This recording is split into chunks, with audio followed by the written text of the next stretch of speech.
Okay, let's start the show with this catchy tune.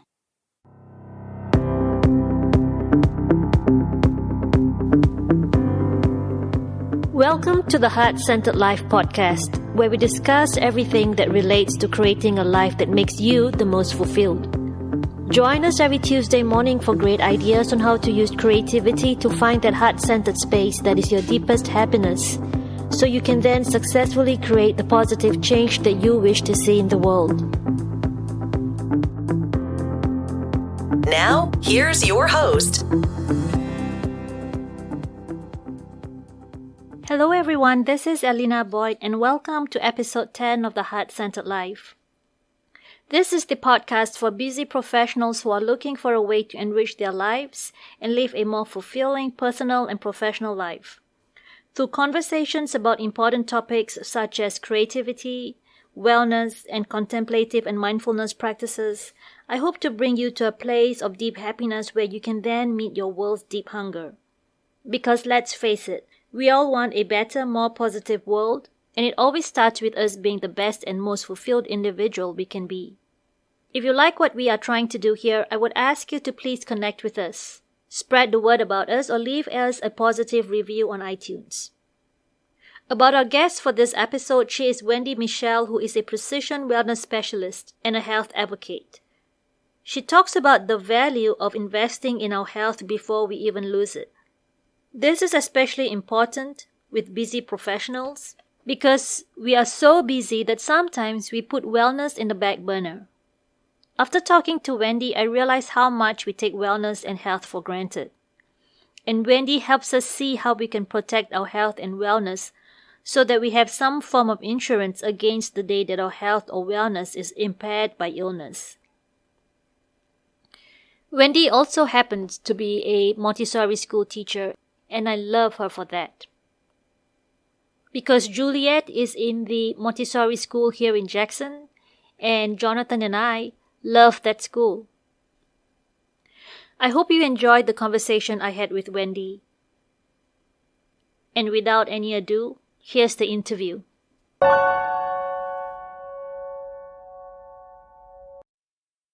So welcome, Wendi, to the Heart-Centered Life podcast.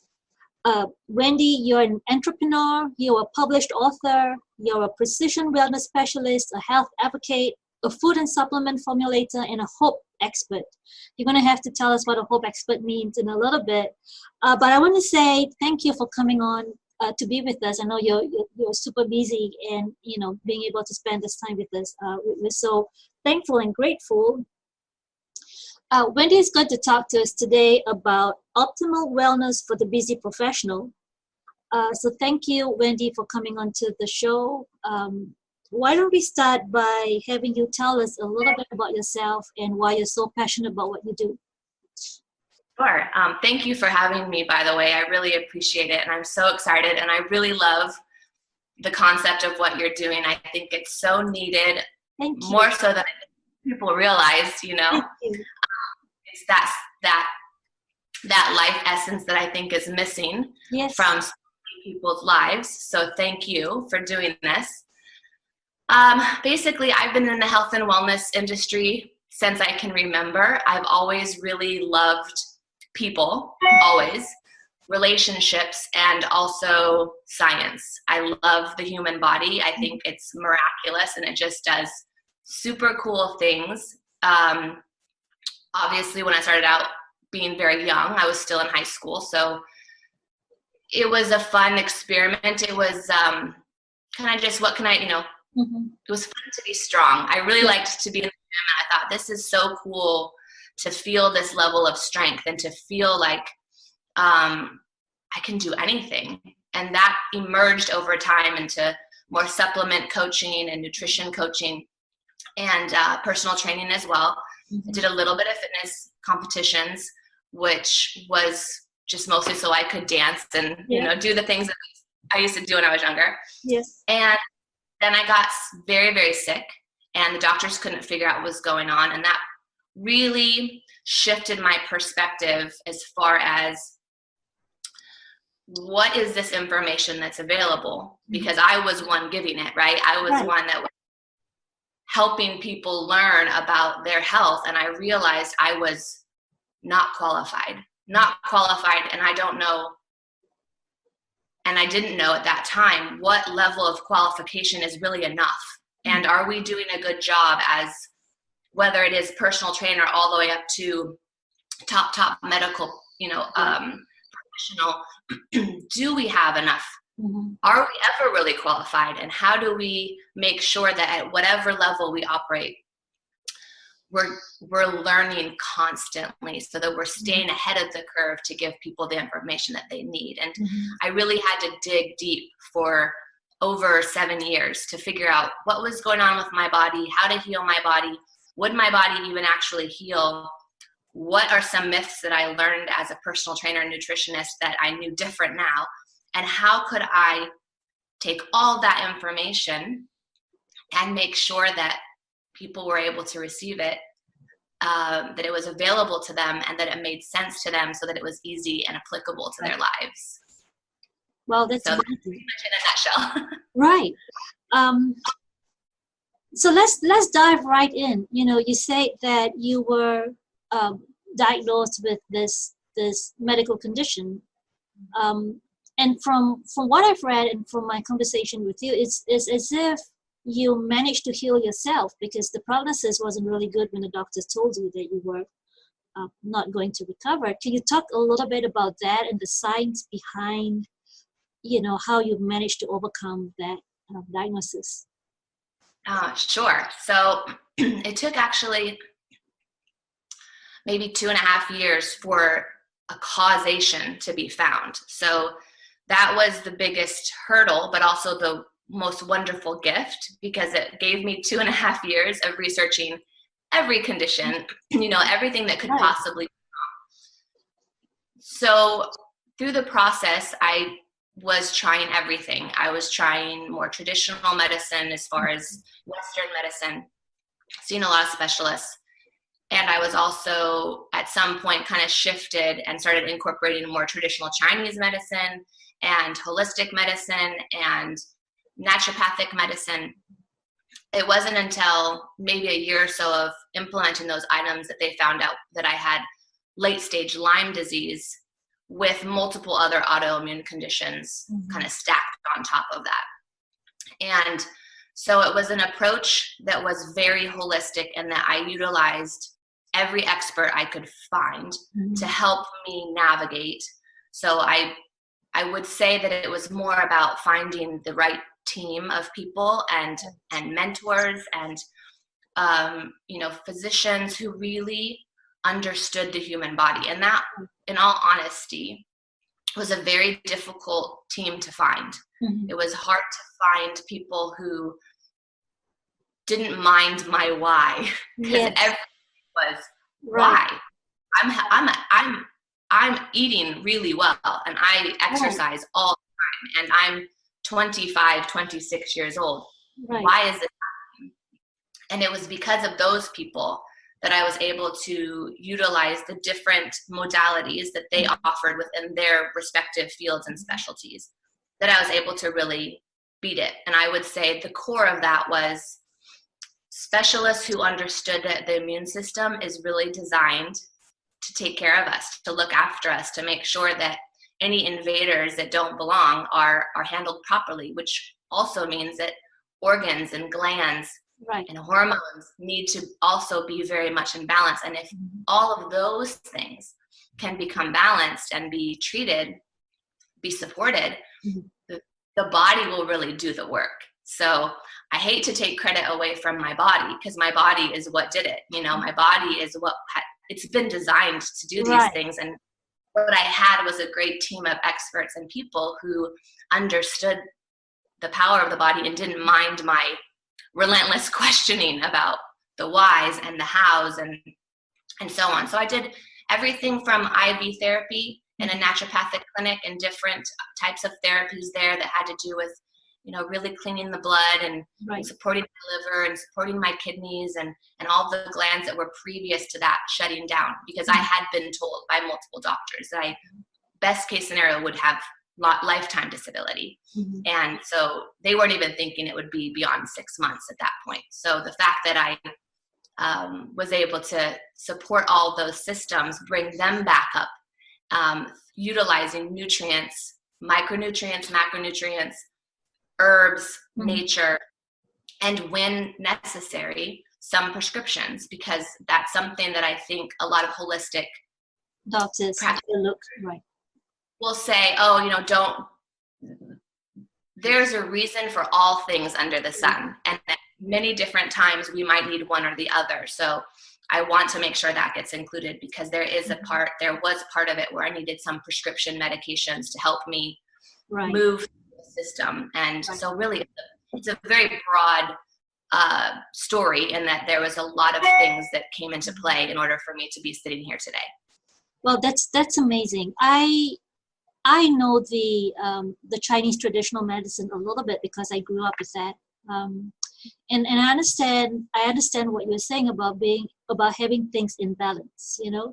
Making sure that you're eating right, but making sure that, and I like the way that you are saying that you can actually trust the body to take care of itself. Only if we put the body in the right conditions, that will allow it to thrive. Yes. And so it sounds as if you've done so much work in the wellness industry because of that. And I was just reading your profile, that you work with different demographics and with people in different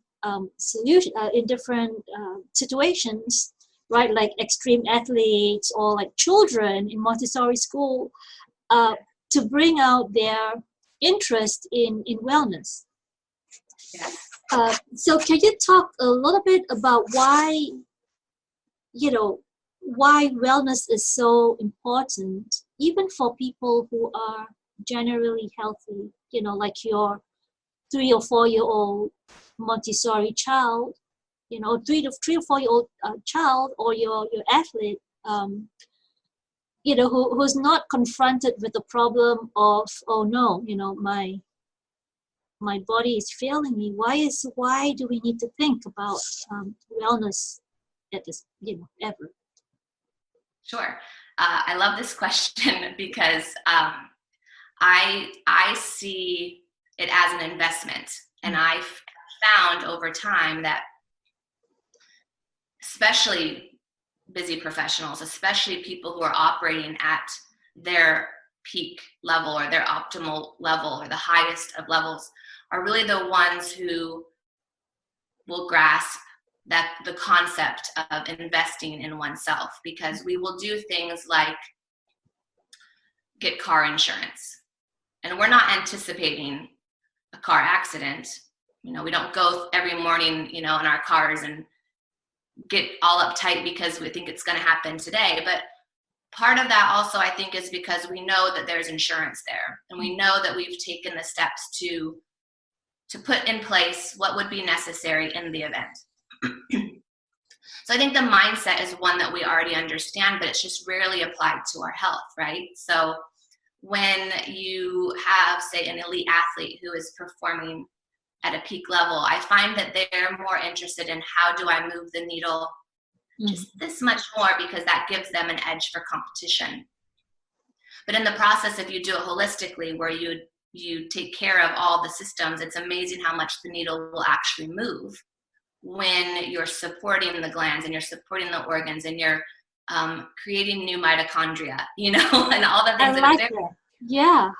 minimal, like a cellular level. When you go microscopic, when you treat people microscopically, or you work with them microscopically, and you see them as a collection of cells, and what happens if that collection is each individually performing optimally, that's when you start to see a major shift for them. But it also injuries and a flu can easily knock out a professional athlete from training in maybe the most important year of their lives. Right. And those things are unpredictable, similar to the analogy of a car accident. Right. You might not even be driving your car, somebody just might steal it. Right. You may not be doing anything wrong, Lyme disease, I didn't do anything wrong. It was just, it's something that happened that I really couldn't have prevented. So even in those instances, for a professional athlete or for somebody who's just going 100 miles an hour a day and seems to be moving along fine, it makes sense to proactively look at their body and the systems at play to make sure that they're not going to get tripped up at some point down the road. It's really an investment in themselves. And for children, I think it's so important to teach our children about how cool they are. And it runs across every aspect of it, right? So how cool they are in how they think and see the world, and really nurture their whys and nurture their questioning and help them to find the best questions and to problem solve. And I think, from a mental standpoint, that's important. And also understanding their emotions. Why do they feel sad? What even is sad? I never felt that before. And mad, joy and all the things, and fostering those emotions for them.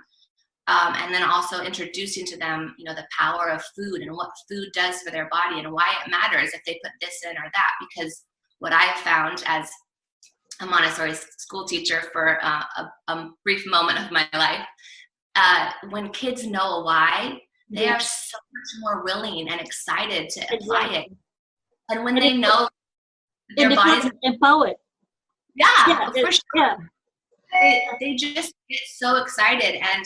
And when they're little, 2, 3, 4 years old, they're just now discovering at that point that they're a separate entity than their mother. And they are trying everything, as I'm sure you know, and a lot of people listening know, are trying everything. And that is when it is so important to really show them that their body is like a great friend of theirs, and their body is there for them, and it's only theirs and it only belongs to them. And that encourages everything from them playing and choosing how to use their body, and when they jump, going, oh my gosh, like it's so cool that I just did that.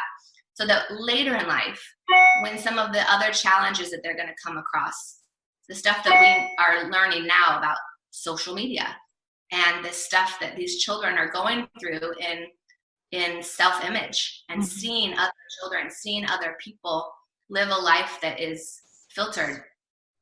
The best way to proactively even approach that from a healthy mindset and emotional standpoint is to give them the tools to go, no, this belongs to me and this is only mine, and I'm cool with that because my body and I have been hanging out for a while, and I like it.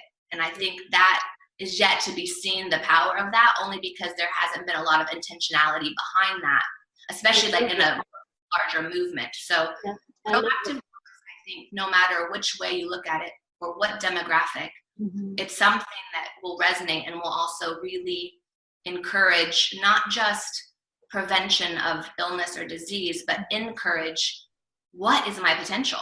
Right. How do I even know if I haven't put in place the things that will show me? And I think that's more the mindset that I like to work on, because I'm not fear-based. I'm very much about hope. So I like the idea that you can invest in your future through decisions that you make today. And it sounds as if you're saying that if we take care and make sure that we are well today, we can prevent a lot of the eventualities health-wise that we might come across in the future. And in the past couple of weeks, we've heard so much about the coronavirus. And it sounds as if you're saying that if we do everything that we can at this point to make sure that we are as healthy as possible, whatever health concerns we may come across down the line, it's kind of it's not that big a deal. Yeah, well, I mean, we'll at least have done everything we could so that if it does occur, we minimize or mitigate the risk, right? Right, exactly. The risk of it. And I think anybody would do that for pretty much everything in their life, their children, their family, their finances. So it just makes sense that we would take the same approach and the same mentality around our health. Right. And I know that you spend a lot of time with nutrition. You know, you design supplements, and you have your own nutrition company, I think. How much does nutrition play a role in this plan, you know, this insurance that you're talking about? And what does good nutrition look like? It plays a huge role. It plays a huge role. I put only as much emphasis on it as I think that the individual can handle, and I'll expand on that a bit.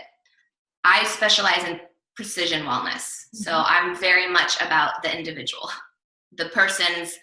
everything from the person's genetics and ancestry all the way up to what is your goal? Where would you like to see yourself in a year? And most people are not sick that I work with, which is wonderful. I'm so thankful for that. But it's about going, what is that person's budget? What is their not only financial budget, but their time? What do they have access to? What part of the world do they live in? Are they in a rural area in middle America and they don't have a Whole Foods and a Sprouts? Well, all those things need to be considered, because if I create or were to say to you today, oh, well, you know, food is number one, and if you don't get it right, you know, all bets are off, because that would steal somebody's hope, because their situation doesn't allow for them to do maybe what I would say is ideal. Right. But that being said, nutrition plays a significant role. Just scientifically, it is our provider of minerals and our nutrients, and it is antioxidants, and it is fatty acids, and it is all of these things that make our cells healthy and functional, and our blood move. And I mean, it is the foundation of the human. It is. So it's very important. But I think that it's more about being honest and realistic with people and going, what's best for you, and how do we incorporate that for you? And so most of our audience are really busy people, you know, busy lawyers, entrepreneurs, you know, medical professionals. And I guess medical professionals will understand the nutrition part of the equation. But for the rest of us who may not be that aware, you know, we know that antioxidants are good. We know that it's good to eat fiber. We know that we should have our veggies. What are some tips you could give the busy person about taking care of the nutrition side of the equation? Sure. That's probably one of the easiest things to help advise, because it's as simple as stay as close to nature as possible. Okay. And that's something that, you know, I can always argue every case on both sides, right? As you could say, oh, well, if I just go to the produce section and I can't afford organic everything, or it's not within my budget to do so, then I'm eating GMOs. But if I buy a packaged product that's non-GMO verified, then at least I don't have GMOs. So I'm going to buy all the packages. So that would be still, in my opinion, not as close to nature as possible. Okay. To stay close to nature as possible, in which you are consuming foods that speaks your body's language. And your body can understand and goes, oh yeah, from a evolution standpoint, I know this apple, or I know this avocado. I've seen this before. I know what to do with it. It's funny, it might have these other things in it. I'll have to deal with that later. But this makes sense to me. When you get packaged foods, when you get things that are processed, that have been put through multiple different phases, which I'm in the food industry, so I know how many different phases there are from farm to table when it comes to a packaged good. a bulk of them anyway. It's easier to say, just stick with nature. If you're trying to grab something on the go, you want to make sure that you have food, nourishment during the day that's quick. I mean, the produce section it just can't be beat. It just can't be beat. And it might not seem like an apple is going to be enough or an avocado is going to be enough, but it is significantly more nutrient dense than what you might get in a packaged good. So whenever I shift people from the package back to the produce for 70% of their diet at least, they're so much more full and satisfied than they ever thought possible. They thought, well, that's not going to be enough. I'll be starving. And to have those things with them and in their, their drawers in their office or in their car while they're driving around has been successful 10 out of 10 times for people, because they are able to continue throughout their day with actually more energy than they thought possible, with actually more satiety than they thought possible, because their body it's not just full in its stomach, it's not.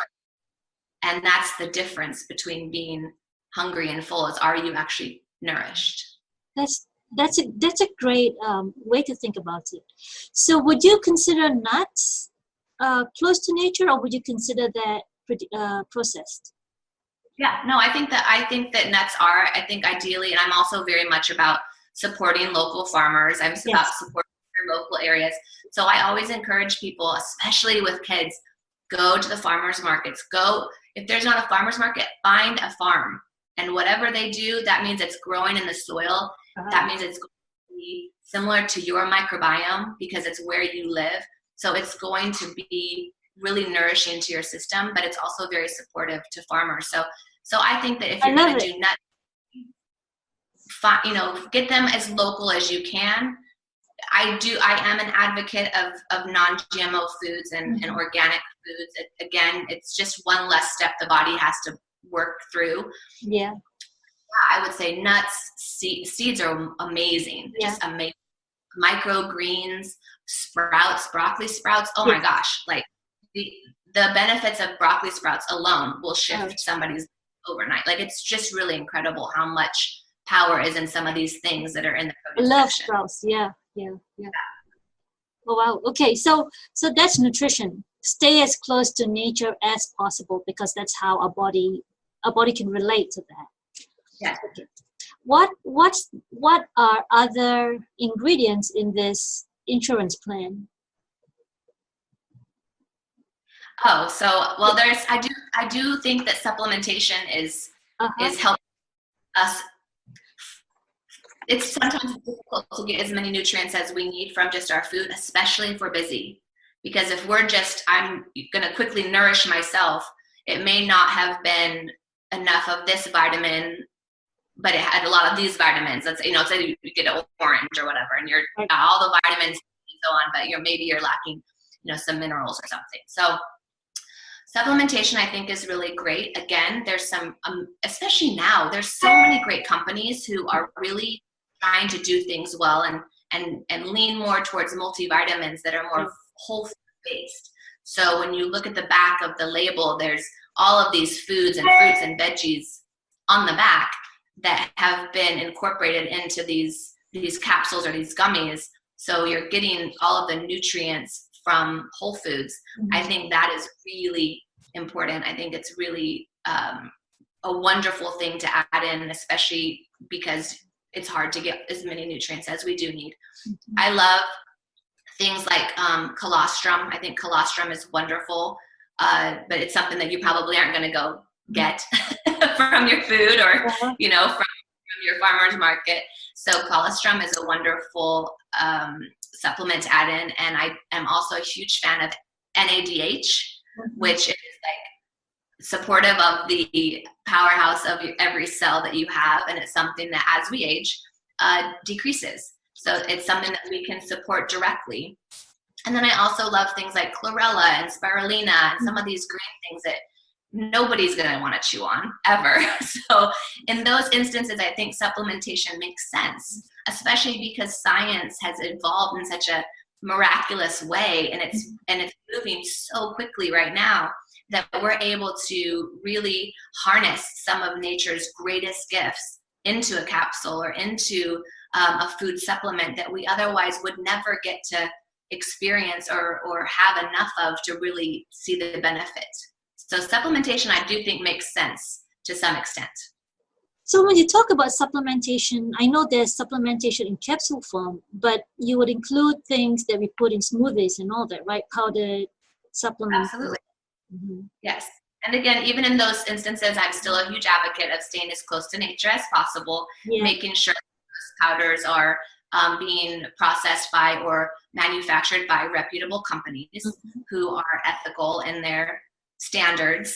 And usually when something is more expensive, it's not necessarily the industry trying to see if they can, pull the wool over your eyes. It typically is because an ingredient or two, or maybe the entire ingredient spectrum, is significantly more quality, higher quality, less processed, less fillers. So you're getting more for your money, so you can use less. It'll last longer. Okay. I do really believe that if you're going to use any powders, make sure that, or capsules for that matter, any type of supplementation, that you're going to use something that is not going to be a waste of your money. Going back to the same investment analogy, is that about investing in yourself. So even if it's a little bit more costly, it's going to be better for you if the company is really working hard behind the scenes to make sure that everybody's treated fairly from farmer to consumer. So I think that is important to mention as well. Yeah, I love that. Okay, so we have nutrition, we have supplements. Is there anything else we should think about? I know you mentioned movement before we spoke, but in terms of things that we put in our body, is there anything else we should think about? Water, yeah. I think water is something that we really need to pay more attention to in our source of water, and and again, it's just like the food industry. Our water is being processed to some extent in which, when we're getting it, it's hardly nourishing to our bodies. It manages thirst, but what is it doing?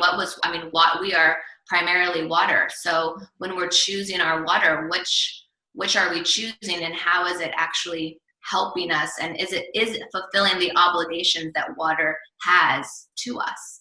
And I think that's one area that people might overlook, because it's become very easy for us.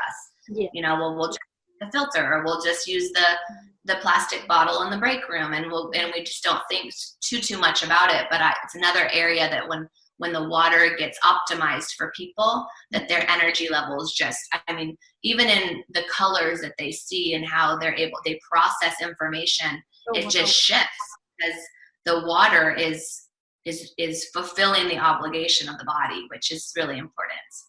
So can you talk a little bit more about how to choose water that is optimal? Because to me, water is just water, Yeah. So again, it's going to go back to my original belief and philosophy that go back to nature as close as possible. So spring water, especially something that is right from a spring, that would be ideal. Because you're getting water that is coming from the core of the earth, and there's everything within it that we need. It's moving, so it's structured.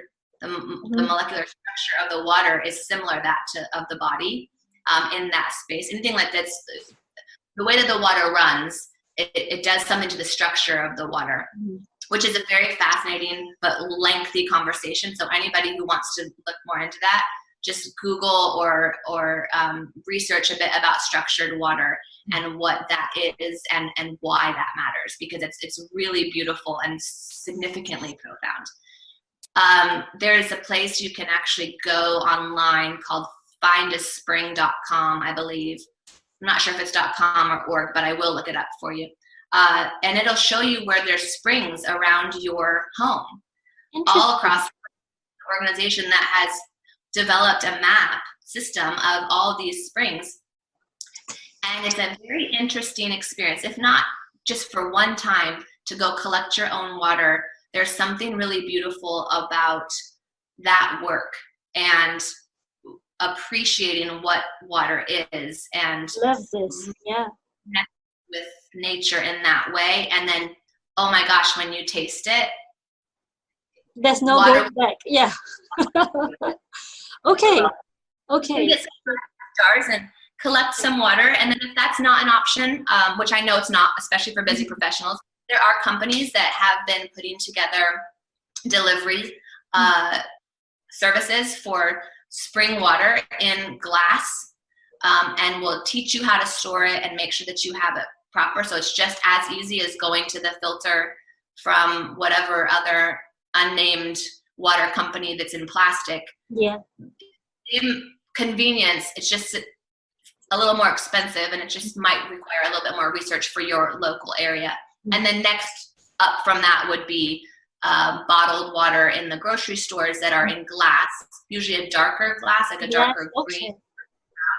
Those ones are maintaining more of their integrity of their water, and they have been less processed. So there's a couple of different levels to go about it. Oh, that's so neat. And maybe you can give us some links to some of these companies that I can add into the show notes below. Yeah, that would be great. Okay, so we know we have nutrition. We know that we have supplements. We know that we need spring-fed water. Anything else that besides these three that we should add into our body before we talk about things like movement and sleep and all that? I really think that if you can get the food, the nourishment down and the water down, I think you're pretty close to nature at that point. Oh my goodness, I love this. Okay, so we put in the right things into our body. We make sure that we're putting in food and nutrition and all that is going to support our body and make it perform at its most optimal level. Yes. Right. And once we get there, then the next thing we need to make sure that we have this insurance is, I know you said movement. Yes. Yes. Can you talk about that? Sure. And I love to call it movement because sometimes people, they're just not exercisers, you know, they're like, I don't really want to go to the gym. I don't have time. Right. And when the industry calls those excuses, it bothers me because movement is supposed to be a natural, like think about when you were a child and it was, the bell was, it was time to go outside. We didn't send them to treadmills. Right. You know?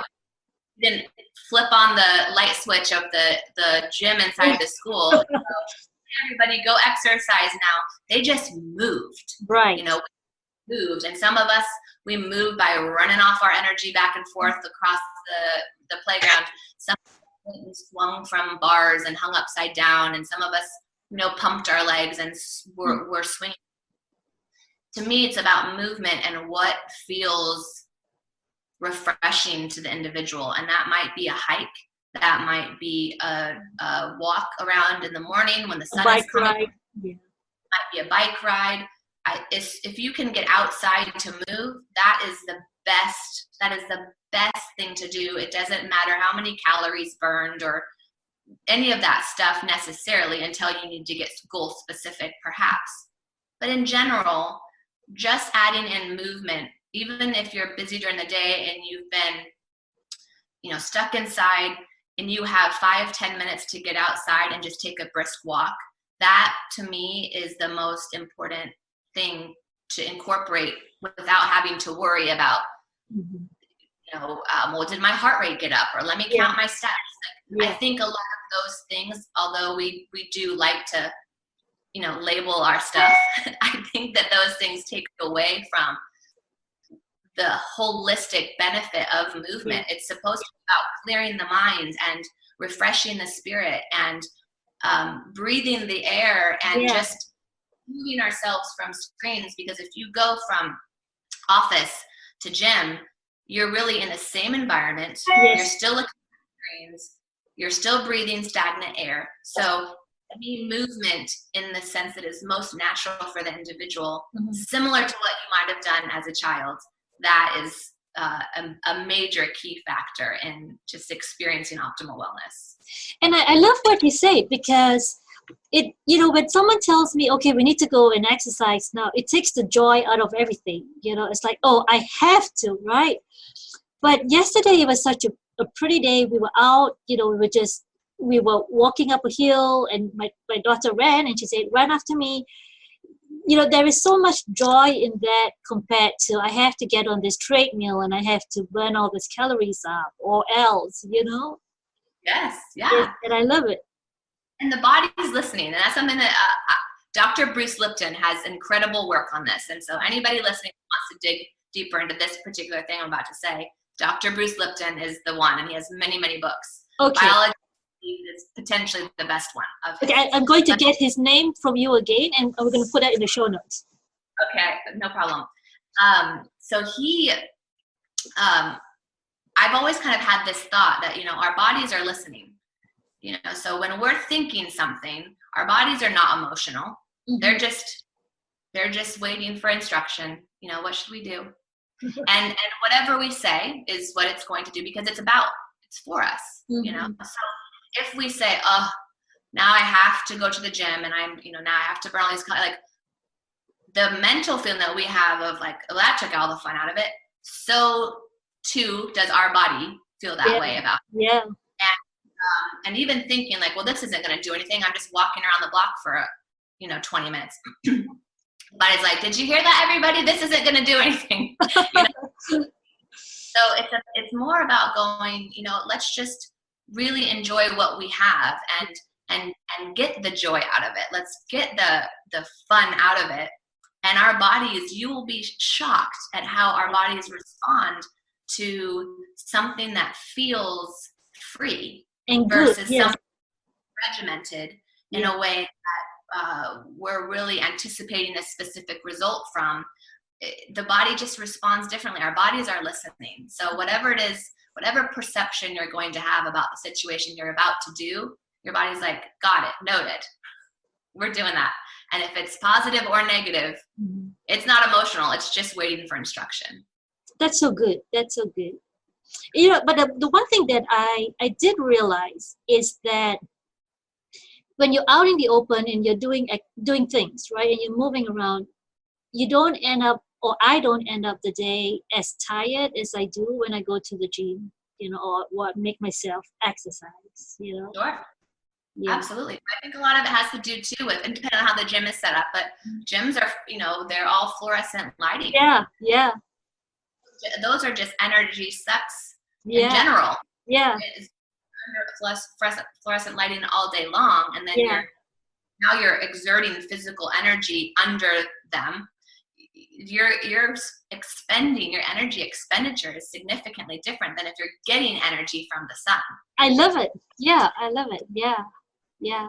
So when you're outside, you're absorbing the energy, and you're kind of like containing it, right?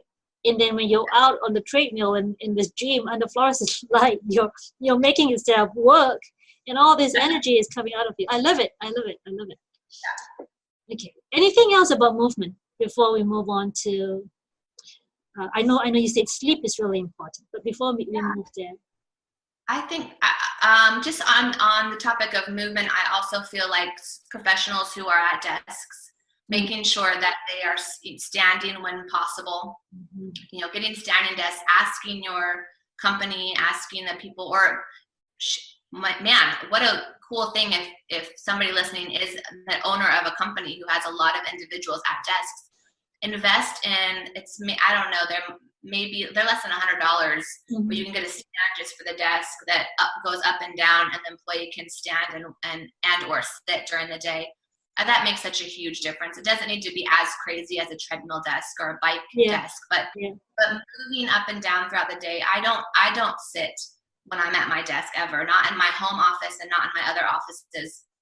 And what I have found to be very true for myself and many other people is that when you're standing, you are in a different spot cognitively. You are more focused. You are not drifting out, it's like so easy once you sit to lose focus and to feel comfortable or to maybe not even be able to get comfortable, and then you can't stay focused. So just a simple adding of that particular component to your day, I think it's also movement. And you'll find too that suddenly you're like doing squats in the middle of it and you're like, why am I doing this? Because you're standing and there's just a natural movement that's happening. So things like that, incorporating stuff into corporate entities and corporate centers where people are allowed to move during the day. Maybe they have 2 different workspaces that they can go to. One, it's more where they could sit on the floor, maybe, cross-legged,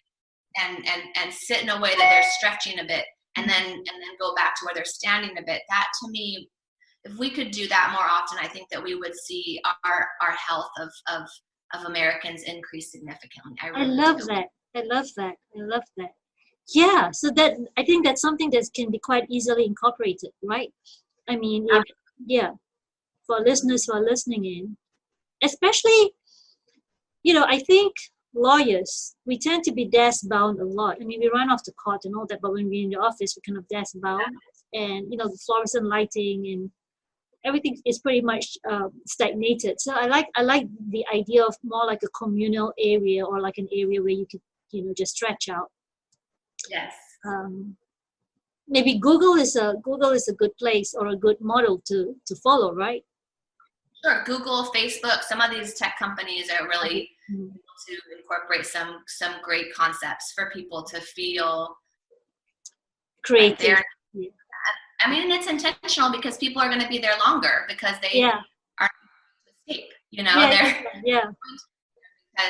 they do have community areas. I mean, we're all working in a community setting anyway. It's just that we're behind some walls because we're in a cubicle or something. But to open that space up and to let people work side by side doesn't mean necessarily they're going to start talking to each other and not be productive. When people feel like they're part of their tribe, I love it. After that feeling, something happens in a work environment that is tangible. It's something that it's palpable, that there's something different about the energy in the space when people don't feel like they're in timeout every time they go to their desk. Yeah, there is a connection, right? And I think that connection facilitates a lot of other things like creativity, engagement, authenticity, and all that. Responsibility. Absolutely. Yeah, I love it. Okay, so movement, and then anything else? I know you said sleep is so important. Oh, sleep is incredibly important. Sleep is one of the things. So I'm what they call, and I say they because I didn't know it was a thing until I moved here to Los Angeles, a biohacker, which is, it's a term more or less of hacking biology in order to. I like it. Right. So I have done that my whole life. I've always really thought, well, if I shift this little thing, what's my result and how much, better do I get? Sleep is one of the things that we should not be trying to hack. We have not found a way around the extreme benefits of sleep by supplementation, by nutrition, by technology. There's nothing that mimics sleep for what our body needs. And we could stick on just the topic of brain health. And I'm convinced probably anybody of this. We are seeing so much increase in Alzheimer's and dementia, and we're really seeing the effects it's having on families and their caregivers and so on. And this is something that is starting not late in life, but 20, 30, 40 years out. And a lot of it does have to do with, are we able to flush out our brains at the end of the day? If you think of it like for your brain, where all this stuff is getting stuck in there, and the only time it can be cleaned out is when you're asleep.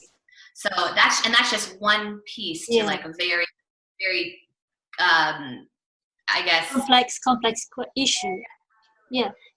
So something that we really need to get. And I think I understand completely what you're saying, because Alzheimer's and dementia is caused by the deposit of proteins in the brain, correct?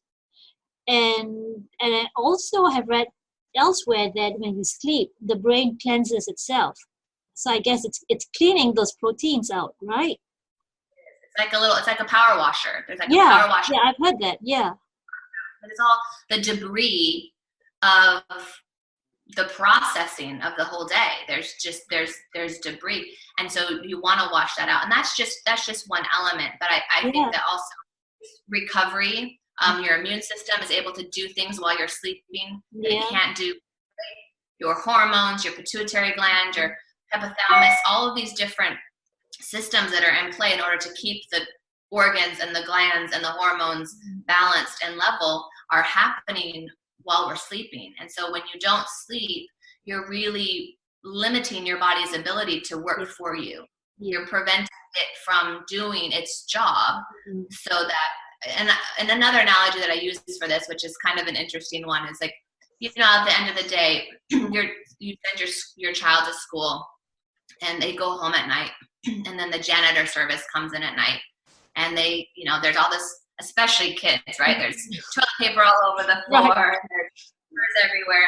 Imagine if you went 2 months in an elementary school and you just left the school open 24, and all day long there was different rotations of children coming in, using the bathrooms, using the cafeteria, using the classrooms, using the computers with dirty, sticky hands and stuff. It would be a space that's unusable within 2 months, easily, if you've never had a janitorial service. And essentially that's what's happening in our bodies, is we have to shut it down on a daily basis, let the janitor come in, clean up the next morning we can function and we can move without having to walk through, gunk, toilet paper, and whatever else would be. And I think I heard or read somewhere that if you lose a night of sleep, it takes 40 nights to recover that one night of sleep. I love the amount of research and study on sleep right now. It's really wonderful because it's giving us a lot of tools to rethink, is that the area that we want to try to hack, or should we leave that alone and try to find other ways to grab an extra 10, 15, 20, maybe an hour, which to me is very doable throughout the day. It's very easy to move time around during waking hours and just really keep that sleep between 6 to 8 hours, ideally, and for some people maybe needs to be more. But if you can just commit that time to rest and restoration, I think it'll be a lot easier to get more effective with the time during the waking hours. And so you think it's possible, or it's okay to move time around? So like, maybe I sleep 5 hours last night and I can find an hour in the day to have a nap that would make up the 6 hours? It does help. I do think it's still better to consolidate the time for sleep, between 6 and 8.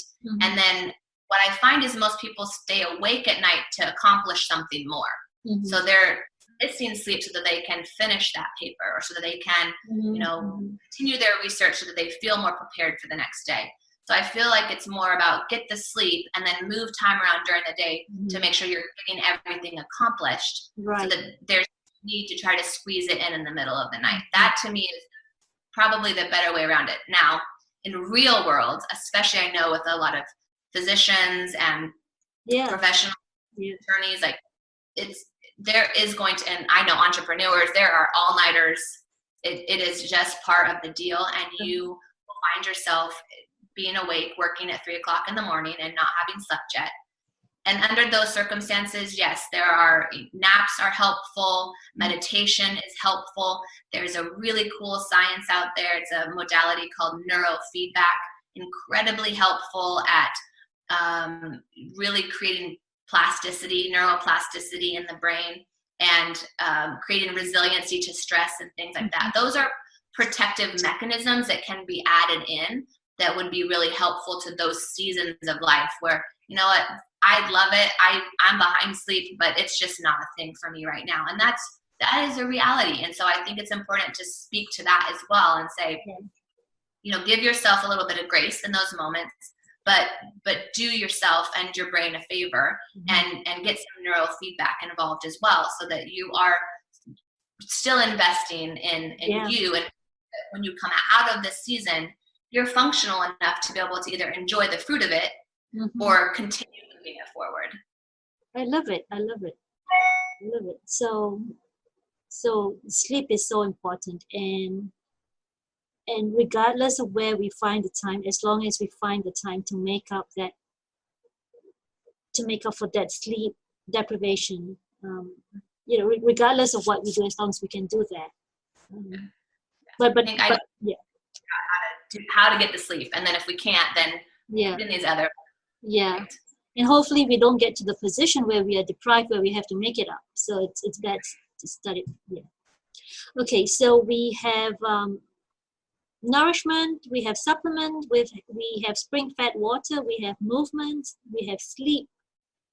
Are those the 5 ingredients, or are there anything else that we need to think about? I think I touched on one of them a little bit during movement, but I think that sun, fresh air. The sun. Is very, and getting our feet on the ground. Getting out in nature.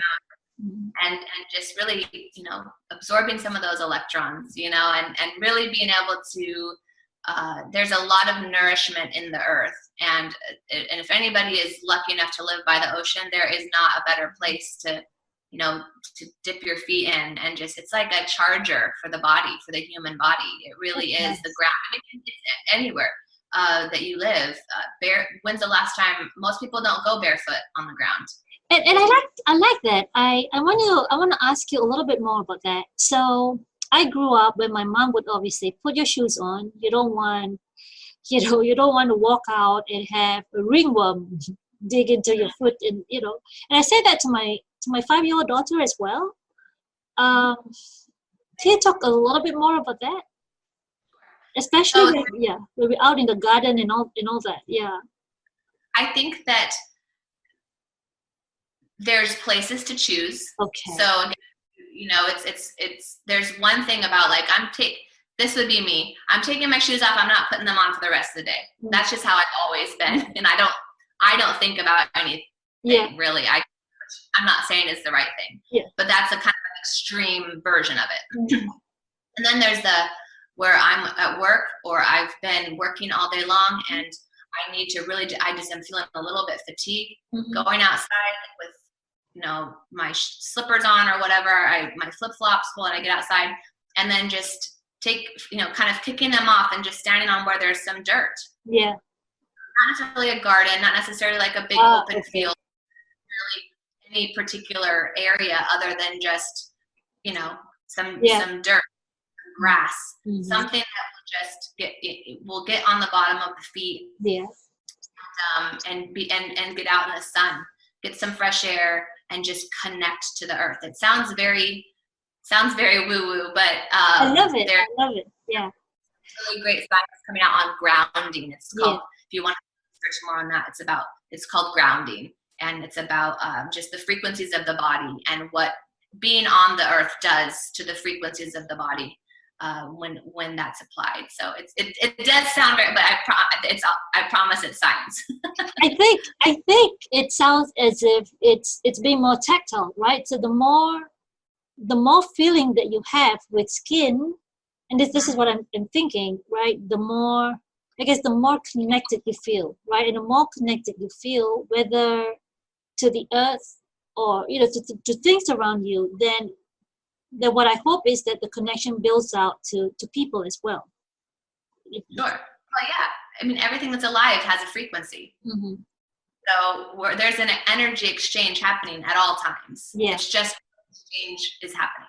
Yeah. What energy exchange are we exchanging for more, or are we allowing for the drainage of our energy? So on a very scientific level, it's frequency and energy exchange. And so it is. And of course that will also evoke feelings of belonging and being connected and feeling grounded, right? There's the grounded science, but then there's also the spiritual. I feel grounded because I'm somehow, by putting my feet in the sand, I feel more like me. And why that is, I don't know, but it's just true. Yeah, I like it. All right. So So the sun and being connected to the environment, I guess, around you. Yes, absolutely. Yeah, I think that's great. And for our busy listeners, could you suggest a way to bring everything together? Like, okay, so they've been at work the whole day. They come back, they're tired. They need nourishment, supplements. They know that they need water. Water, I think it's you don't really think that much about it unless you become more mindful about getting spring-fed water. And then we need to move around. We need to get some sleep. But do you have any quick recipe ideas that a really busy lawyer coming back from work, with kids and a husband to think about, or maybe a husband who has got a wife to think about. What's some quick ideas, to put a good, healthy, nutritionist meal together for, a weekday, like a Wednesday? Sure. So I do think that it comes from there. We'll all go at two different approaches because I know that both will apply. There's the prepared approach where, let's say on the weekend when you've done the grocery shopping, you've also maybe got some produce, cleaned those veggies, maybe cut them to some extent, put them in some glass, dishes in the refrigerator, and you have, some kind of protein defrosted in the refrigerator already. Under those circumstances, one of my favorite things is a pressure cooker. I think pressure cookers are so underrated and so underutilized, and they are so fast. One thing that I love as a meal, either as a foundation of like a protein and sauce type thing, is spaghetti squash. Yeah. And it takes forever. Spaghetti squash takes forever, and it will feed a whole family, but it's an hour. But in the pressure cooker, it's 12 minutes. Oh, really? And so your pressure really, cooker would be something like the Instapot, correct? Yeah. But okay. There's wonderful recipes that you can find quickly. And I think it really boils down to what your family is going to eat and what they like, and being a little bit prepared so that when you come in at the end of the day, it's just a matter of, you have that recipe either on your phone already or next to you, next to the pressure cooker, and you know that you already have some vegetables and some protein, and so you just have to throw it in there. You twist the top, push the start button based on whatever instructions there are, and then spend the next 10 to 20 minutes putting your things away, getting people settled, looking at homework, playing outside until it beeps, and then you have one pot full of the veggies, the protein, and then potentially some grains or some starches that would be necessary depending on what the dish is. I think that's one way to do it if you want really fresh, immediate food. If you haven't prepared and there isn't anything that you have at home, and so you have to stop, whether it's at a restaurant or it's at a store, I think one of the best things is to really utilize those salad bars and hot food bars in the grocery store. So, and I know even if not Whole Foods, they call them Ralph's here. I know they're Kroger and other names, other places, but they have organic salad bars. Almost everybody does. And what's great about that is that all the veggies there are sliced. So you don't necessarily have to have salad. Yeah. What you can do is get one of the things, load up on some spinach, some sliced peppers, some tomatoes, some carrots, whatever it is. Yeah.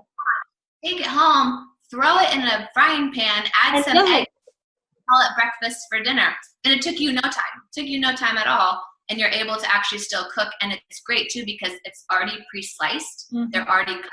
They're already washed. So your kids can actually help do it because there's no knives. There's no I don't have time for this. Yeah. You can just, and then if they happen to be with you, let them pick because they're going to eat what they chose. Yeah. There's just a thing about it where if they picked it, they're more likely, maybe not every single, more likely to eat what they've either chosen or they've helped to prepare. So anytime those little hands can get in on the game, let them do it, because they will be more likely to eat and have the food that you really want them to eat anyway. I like that. I'm going to put that into action tonight. I'm going to see what happens. And then get very creative, because let's say it's a cold day, and so you're trying to figure out what to do. Just think of it like, what is a warm veggie dish? Off the top of my head, you've got stir fry, you've got curries, casserole. Yes, like there's so many different things that you can do with just that salad bar. It's just a matter of collecting the items, taking them home. And if you already maybe have rice in the fridge, or you know what else is really great is the packets of rice that are already cooked, that's either in the freezer section or in the pouches. They have wonderful organic rices. And the cool thing about rice that's been pre-cooked, cooled, and reheated is it actually has less starch content, and it becomes a resistant starch, so it actually becomes food for your microbiome, which is so cool. So don't feel bad about having to buy pre-cooked rice. It actually has its own benefit. Yeah. I mean, growing up Asian, I would never buy pre-cooked rice. That's good to know. Wendi, thank you so much. This has been so helpful. If our audience wants to find you, where's the best place to get in touch with you? Probably my website is the best, because it's the one thing that the emails come directly to me. I did that because I really like to be able to. This information is easy for me, so it doesn't take me time to just answer a quick question for somebody, and I really feel like that is it's my honor to be able to offer those services and just help them reframe their food or whatever they're doing. Reach out to me on my website. It's wendimichelle.com with an I, Wendi with an I. And that's probably going to be the easiest way. I am on Instagram. Okay. And that's another route as well, but it just depends on what people are looking for. Okay, and the links will all be in the show notes as well. Yeah, great. So I want to say thank you. Thank you for coming on. You've given us a wealth of information, and we appreciate you so much. Thank you. Well, thank you very much. I appreciate it. Have a wonderful day. You've reached the end of another episode of the Heart-Centered Life podcast. If you enjoyed today's episode, head over to elinaboyd.com for our free resources and materials and to access the show notes for today's podcast. Until next time, thank you for tuning in. Spread the word by leaving a rating and review on iTunes.